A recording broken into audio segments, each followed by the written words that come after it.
சரண் Krishna YouTube சேனலுக்கு உங்களை அன்புடன் வரவேற்கின்றேன். இந்த மகா சிவராத்திரியில் குலதெய்வத்திற்கு இந்த ஒரு தீபம் ஏற்ற மறக்காதீர்கள். அது என்ன தீபம், எப்படி ஏற்றணும் அப்படிங்கிறத பற்றி தான் இந்த வீடியோவில் தெளிவாக நம்ம பார்க்க போகிறோம்.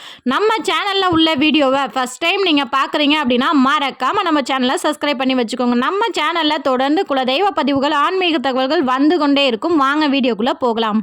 வரக்கூடிய மகா சிவராத்திரி ரொம்பவும் சக்தி வாய்ந்த சிவராத்திரி. 300 ஆண்டுகளுக்கு பிறகு 5 அம்சங்கள் கொண்டு வருகின்ற மகா சிவராத்திரி. இந்த மகா சிவராத்திரியில் நம்ம குலதெய்வத்திற்கு இந்த ஒற்றை தீபம் நம்ம வீட்டிலேயே ஏற்றும் போது நம்மளோட வழிபாட்டு பலன்கள் பன்மடங்கு பெருகக்கூடியதாகவும் இருக்கும். ஏன்னா அந்த அம்சங்கள் இந்த நாளில் இருக்குது, இந்த மகா சிவராத்திரி நாளில்.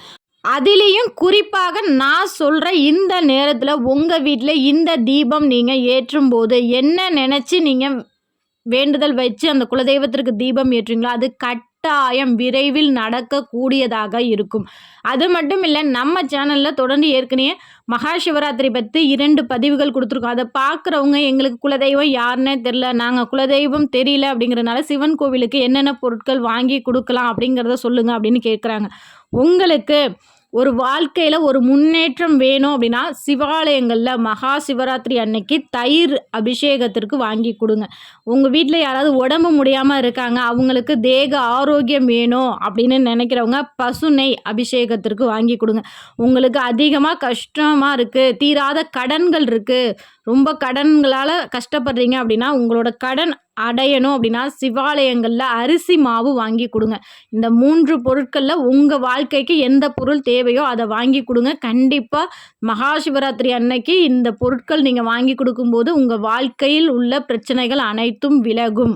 இப்போ மகா சிவராத்திரி அன்று அந்த 5 யோகங்களில் மிகவும் குறிப்பிட்ட யோகம் சர்வ சித்தி யோகம். அப்படின்னா எந்த ஒரு நல்ல காரியம் ஆரம்பிக்கும் போது நம்ம நல்ல நாள் பார்க்குற பழக்கம் இருக்குது. இந்த சர்வ சித்தி யோகம் அந்த நேரத்தில் நம்ம செய்கின்ற வழிபாடாக இருக்கட்டும், நம்ம செய்கின்ற ஒவ்வொரு செயலும் அது முழுமையாக நிறைவு பெறும். ஒரு வீடு வாங்குறது, மனை வாங்குறவங்க, நகை வாங்குறவங்க, அவங்களுக்கெல்லாம் பொருட்சேர்க்கை அதிகமாக ஏற்படும். பாடசாலைகளில் போய் பாடங்கள் படிக்க ஆரம்பிக்கும் போது இந்த சர்வசித்தி யோகம் இருக்கா அப்படின்னு பார்த்துட்டு தான் அந்த காலத்தில் மன்னர்கள்லாம் தங்களோட குழந்தைங்களை பாடசாலைக்கு அனுப்புவாங்களாம். அவ்வளவு யோகம் நிறைந்த நாள் தான் இந்த சர்வசித்தி யோகம். இந்த நாளில் இந்த நேரத்தில் நம்ம வீட்டில் குலதெய்வத்தை வணங்கும் போது நம்மளோட ஆசைகள், நம்மளோட கனவுகள் நம்ம குலதெய்வத்திடம் வைக்கும்போது விரைவில் அது நிறைவேற்றுவதற்கான சூழ்நிலைகள் நமக்கு ஏற்படும். 2வது சிவயோகம், திருவோண நட்சத்திரம், வெள்ளிக்கிழமை பிரதோஷம், அதாவது சுக்கிர பிரதோஷம் அப்படின்னு சொல்லுவோம். அடுத்தது மகா சிவராத்திரி. இந்த 5ம் ஒன்று கூடும் நாள், ரொம்பவே யோகமான நாள். 300 வருடங்களுக்கு பிறகு இந்த 5 யோகங்கள் ஒன்று கூடும் நாள். இந்த நாளை யாருமே தவற விடாதீங்க. கட்டாயம் ஒவ்வொரு வீட்லேயும் குலதெய்வ வழிபாடு செய்யுங்க. அருகில் இருக்கிற சிவாலயங்களுக்கு சென்று உங்களால் இயன்ற பொருட்கள் வாங்கி கொடுங்க. மகா சிவராத்திரி அன்று கட்டாயம் நம்ம ஒவ்வொரு வீட்லேயும் குலதெய்வத்திற்கு இந்த ஒரு விளக்கு ஏற்றணும். அது என்ன விளக்கு? எப்போதுமே நம்ம ஒரு மண் அகல் தீபம் குலதெய்வத்திற்காக ஏற்றி வருகிறோம். அதே தீபத்தில் கீழே என்ன பண்ணுவோம், ஒரு விளக்கு மண் அகல் விளக்கு வச்சுருப்போம், அது கீழே தட்டு வச்சுருப்போம். அந்த தட்டில் கல்லுப்பு பரப்பி நெய் ஊற்றி பஞ்சு திரியிட்டு நம்ம பச்சை கற்பூரம், அந்த நெய்யில் கொஞ்சமாக பச்சை கற்பூரம் கலந்து குலதெய்வத்திற்கு ஏற்ற வேண்டும். அது எத்தனை மணிக்கு ஏற்றணும்? 6 to 7 காலை பொழுதில் சுக்கிர ஹோரையில் ஏற்ற வேண்டும். உங்கள் வேண்டுதல் எதுவாக இருந்தாலும் சரி, அது திருமண தடை, குழந்தை பாக்கியம் அப்படின்னு எந்த ஒரு வேண்டுதல் இல்லை, ஒரு கடை லாப சம்பந்தமாக எந்த ஒரு விஷயமாக இருந்தாலும் அந்த நேரத்தில் மனதார வேண்டிக் கொண்டு ஒரு மஞ்சள் துணியில் காசு முடிஞ்சு உங்கள் குலதெய்வத்தின் பாதத்தில் வைங்க. மாலை நேரத்தில் அது ஒரு 10 மணி வரைக்கும் அந்த விளக்கு பாட்டுக்கு எரிஞ்சிக்கிட்டே இருக்கும். அதுக்கப்புறம் குளிர வச்சுருங்க.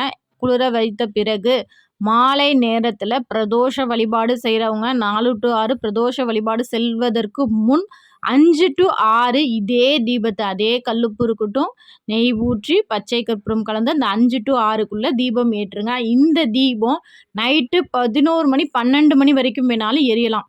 அந்தளவுக்கு நீங்கள் முழிச்சிருப்பீங்க. 4 கால பூஜை செய்ய போகிறீங்கன்னா விடிய விடிய எரியட்டும். இல்லை எங்களால் குறிப்பிட்ட நேரம் வரைக்கும் தான் இருப்போம்னா நீங்கள் தூங்கும் வரைக்கும் அந்த தீபம் எரிஞ்சிக்கிட்டே இருக்கட்டும்.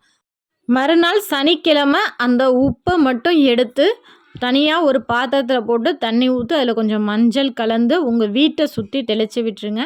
எப்போதும் போல் அதே விளக்கில் உங்கள் குலதெய்வத்திற்கு தினமும் அன்றாடம் விளக்கு ஏற்றி கொண்டே இருங்க. உங்கள் வீட்டில் சாதாரணமாக நீங்கள் ஏற்றுவதற்கு உகந்த எண்ணெய் அப்படின்னு பார்த்தீங்கன்னா நெய் ஊற்றி ஏற்றலாம், நல்லெண்ணெய் ஊற்றி ஏற்றலாம். இலுப்பை எண்ணெய் குலதெய்வத்திற்கு மிகவும் உகந்தது. 3 எண்ணெயில் உங்களுக்கு எந்த எண்ணெய் கிடைக்குதோ தாராளமாக அந்த எண்ணெய் வைத்து தினமுமே உங்கள் குலதெய்வத்திற்கு விளக்கு ஏற்றி வாருங்கள். கண்டிப்பாக உங்கள் வீட்டில் நல்லதொரு மாற்றம் ஏற்படும். இந்த அற்புதமான நாளில் குலதெய்வத்திற்கு இந்த ஒரு தீபம் ஏற்றி வாருங்கள்.